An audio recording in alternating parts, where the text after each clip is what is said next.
Kasabay ng patuloy mga kapatid na kaguluhang nangyayari sa ibang bansa, no, partikular sa Israel, 'di ba? Saka sa Hamas, no? Ang Pilipinas pumapalag na ngayon. Ang Pilipinas mga kapatid ay hindi na basta-basta tulad ng dati na nagpapabuli na lang o kaya ay hinahayaan na lang kung ano ang ginagawa ng China, no? So dito sa videong panonoorin natin, sa title pa lang ito, basahin ko yung title, no. Pilipinas pumapalag na sa pambubulas ng China. Yan mula kay Maharlika TV mga kapatid. Siyempre wag mong kalimutan mag-subscribe sa kanyang YouTube channel, nakalagay po ang link sa ibaba. So ano ba ang sinasabi ng mga eksperto, no, sa nagiging aksyon ng ating gobyerno, sa nagiging aksyon ng Senado, lalong-lalo na siyempre ng ating presidente, no, sa mga ginagawa ng China, at anong reaksyon ng bansang Incheck sa ginagawa ng ating presidente mga tol. Yan ang ating panoorin at bigyan natin ng reaction, commentary. So wag mong kalimutan mag-subscribe mga kapatid. Wag na natin patagalin to. Total wala na rin naman tayong hinihintay na. Panoorin na natin to.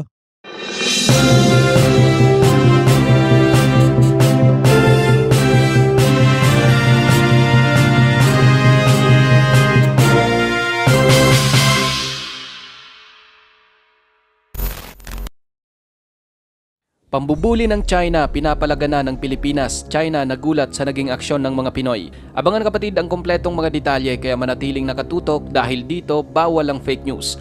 Nagulat sila kasi hindi nila inaasahan no, na magkakaroon ng lakas ng loob ang mga Pilipino o na magkakaroon ng ganitong aksyon ng Pilipinas, dahil kadalasan nga sa mga ginagawa nila sa atin, tahimik lang tayo lagi. Tayo yung nagpapaubaya, tayo yung nag-a-adjust Tayo yung umiiwas. Biruin mo, tayo yung binubulas, tayo yung umiiwas mga tol, para hindi na lalong lumaki ang tensyon. Kaso hindi nila tayo tinitigilan. Ang kukulit nila, ayan. Diba? Tuloy natin. Bago tayo magpatuloy, isang like lang po ang hinihingi ko para sa videong ito. Malaking bagay na po yan bilang suporta sa ating bawat in-upload. Back to the video. Hindi pa masyadong malakas ang mga assets natin yan.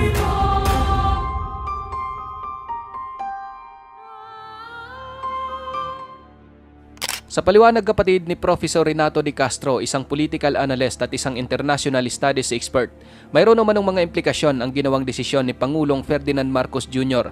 nang ipaputol nito sa PCG ang floating barrier na inilagay ng Chinese Coast Guard sa Bajo de Masinloc o Scarborough Shoal upang pigilin ang mga Pilipinong mangingisda na pumasok sa loob ng bahura.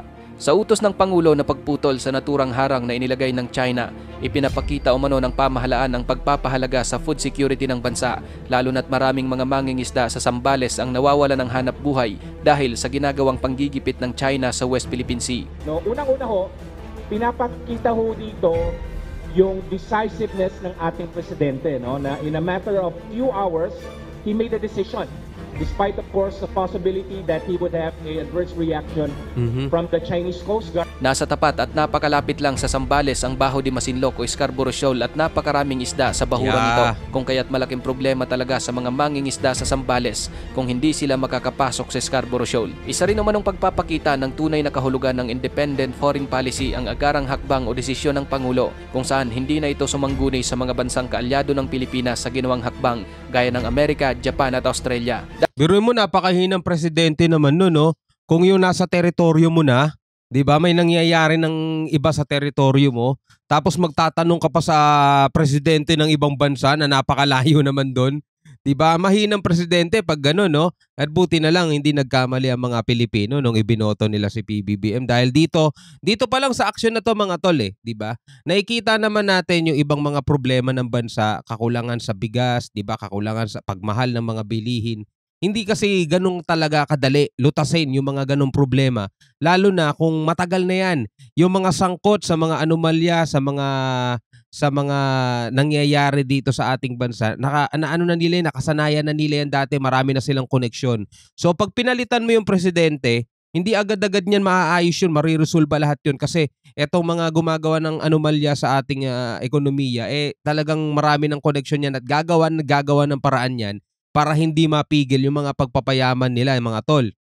Pero nakikita mo naman, kumikilos naman talaga siya at gumagawa ng paraan para masolusyonan yung ating mga problema. So dito tayo, balik ulit tayo rito, no? Maraming mga pro-China na nagsasabing hindi daw sila pro-China, pero kung ipagtanggol ang China, talagang solid na solid, no? Meron daw lagoon dyan, and totoo naman may lagoon dyan, at pinoprotektahan daw ng China yon. Kaya daw nila binakuran kasi pro-environment daw sila, hindi daw sila pro-China, no? Pro-environment daw sila. So, anong karapatan ng China para bantayan yung hindi naman kanila?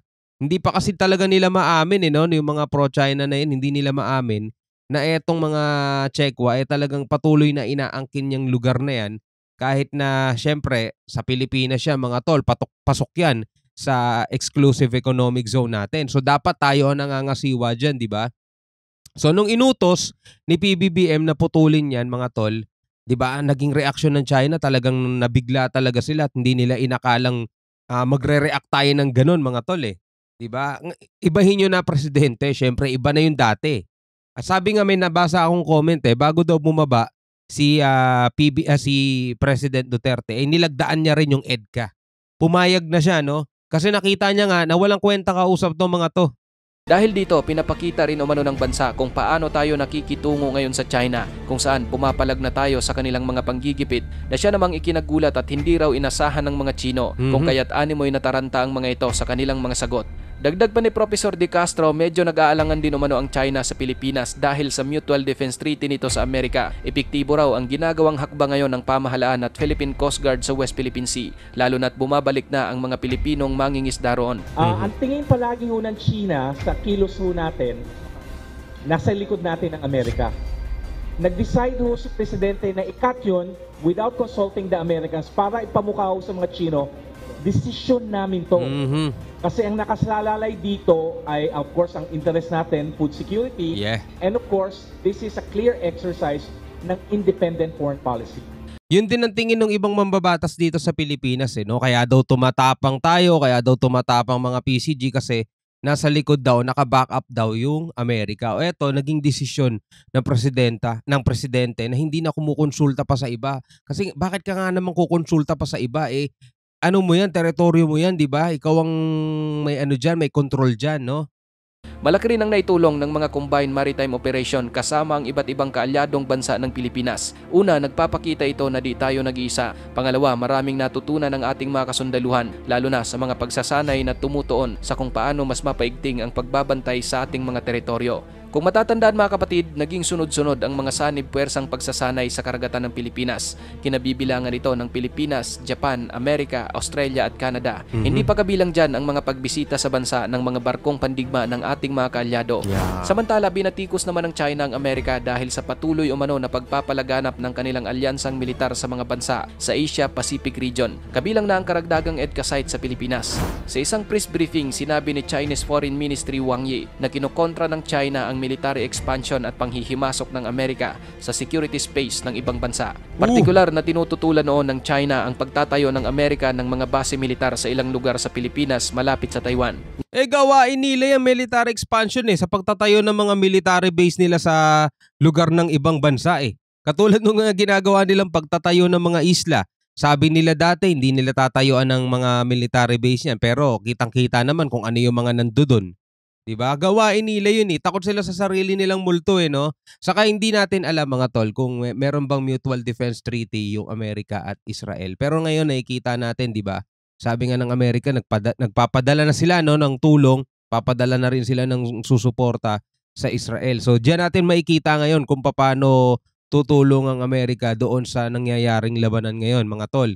At sana wag mangyari sa atin yun hindi natin wini-wish na makita natin yan sa sarili natin. Kumbaga, ayaw talaga natin, mga tol, mangyari yun dito sa ating bansa. Pero dito natin makikita kung tutulong nga ba talaga ang Amerika kung sakaling magkaroon ng ganong kaguluhan, no? Tuloy natin. Ngunit una nang iginiit ng Pilipinas na layunin lamang ng karagdagang EDCA sites na patatagin ang territorial integrity ng bansa. Sa gitna naman ng tensyon na namumuo ngayon sa South China Sea, naglabas ang China ng dokumentong may pamagat na Global Community of Shared Future na naglalayong aksyonan ang mga hamong kinakaharap ng iba't ibang bansa. Ilan rin sa mga konsepto ng dokumentong ito ay ang paglalarawan ng China sa pagiging bukas sa lahat, pagkakapantay-pantay, katarungan, diversity, mutual learning, pagkakaisa at pagtutulungan. Ngunit ang mga sinasabi na ito ng mga Chino ay tila malayong malayo sa kanilang mga ipinapakita at pinagagawa ngayon, partikular na sa agresibo nitong mga aksyon laban sa mga Pilipino sa West Philippine Sea. Pero nga kasabihan, 'di ba? Action speaks louder than voice, 'di ba? Action speaks louder than voice. So, yung mga sinasabi nila, hindi naman yun yung mga ginagawa nila eh. So, paano mo paniniwalaan yun, no? Piko na tayo mga kapatid sa paulit-ulit na panggigipit sa atin ng China at bagamat sinasabing mas nakakalamang ang mga inchik na ito kaysa sa atin. Ngunit marami pa rin sa ating mga kababayan ang talagang hindi natatakot at handang lumaban para sa bayan. Katunayan, ayon sa AFP, handang protektahan ng nasa 1.4 milyong mga reservist ang ating mga teritoryo laban sa kung sino mang mga dayuhan na gustong angkinin ang mga ito. Sa pagdiriwang ng ika-44 na National Reservist Week sa Camp Aguinaldo, binigyan diin ang mahalagang papel ng mga reservist sa pagtulong at pagresponde sa oras ng kalamidad at krisis. Nais naman ni Defense Secretary Gilbert Teodoro na ripasuhin ang kasalukuyang disenyo ng reserbang puwersa ng AFP. Kailangan na raw i-update ito para makasabay sa mga bagong banta ng mga modernong panahon na kung saan bukas naman umano sa planong ito ang AFP na nais namang pagsamahin ang regular at reserve force ng bansa. This time we are facing more challenges that are global in nature. So, ang ginagawa po natin ngayon is that hindi lamang po yung reserve force ang binibigyan natin ng atensyon in terms of reorganization but also the regular force. Gusto kasi natin na ma-develop po natin yung total force natin. Samantala, habang tumataas ang mga nangyayaring tensyon sa West Philippine Sea, umarangkada naman ang taunang bilateral Navy-to-Navy exercise sa pagitan ng Pilipinas at Amerika. Magtatagal hanggang October 13 ang exercise na tinawag nilang Sama-Sama 2023, kung saan tampok sa bilateral exercise na ito ang training at exercise sa dalampasigan at karagatan upang mas mapalakas pa ang interoperability at kooperasyon sa pagitan ng dalawang bansa sa larangan ng maritime security operations, maritime situational awareness, logistic at command and control. Nasa 700 sailors at marines mula sa iba't ibang unit ng Philippine Navy ang makikiisa sa mga aktibidad sa NCR at Naval Forces sa Southern Luzon. Gagamitin din sa bilateral exercise ang ilang makabagong assets ng bansa tulad ng BRP Antonio Luna at ang iba't ibang mga Navy aircraft. Sa pangalawang pagkakataon, makikiisa sa exercise ang Japan, United Kingdom, Canada, France at Australia para sa subject matter expert exercise na may kaugnayan sa humanitarian assistance response. Magiging observers naman ang Royal New Zealand Navy at Indonesian Navy. Ang Philippine Navy nilinaw na walang kinalaman sa sigalot sa West Philippine Sea ang naval exercise. Siyempre, ano lang yun? Kunyari lang yun, no? Na walang kinalaman. Pero kaya naman nagkakaroon ng mga ganyang exercises, paghahanda rin yan eh. Diba? Aanhin mo yan. Diba? Lahat yan may kinalaman sa kung ano man ang nangyayari sa sigalot. Kunyari lang wala. Para hindi matawag na provokasyon, ganyan. Ikaw kapatid, ano ang masasabi mo sa videong ito? Para sa iyong opinion, i-comment mo na yan sa ating comment section sa ibaba. At kung nagustuhan mo naman ang videong ito, okay mga kapatid, ano ang masasabi mo dito sa videong napanood natin mga tol? No, sa tingin mo ba talaga itong naging aksyon ng ating presidente o ng ating bansa ay pagpapakita na hindi na tayo magpapaaping muli? Pero nitong nakaraang nangyaring habulan ulit sa Ayungin Shoal, yung paghahatid natin ng resupply, 'di ba? Nagpadala pa ng gray ship ng China eh. Medyo malayo naman pero makikita mo ba't nila ginawa 'yun? 'Di ba? Ba't nila ginawa 'yun? Pati yung militia vessels nila at saka yung tawag dito, yung fishing vessels nila kasama sa humaharang at kasama sa nangahabol doon sa ating resupply boat, no? 'Di ba? Kitang-kita naman natin. Pero ikaw bilang isang Pilipino, ano masasabi mo? Comment ka sa baba, pag-usapan natin 'yan mga kapatid. Hanggang sa muli, ako nga pala si Shobal D. Peace out.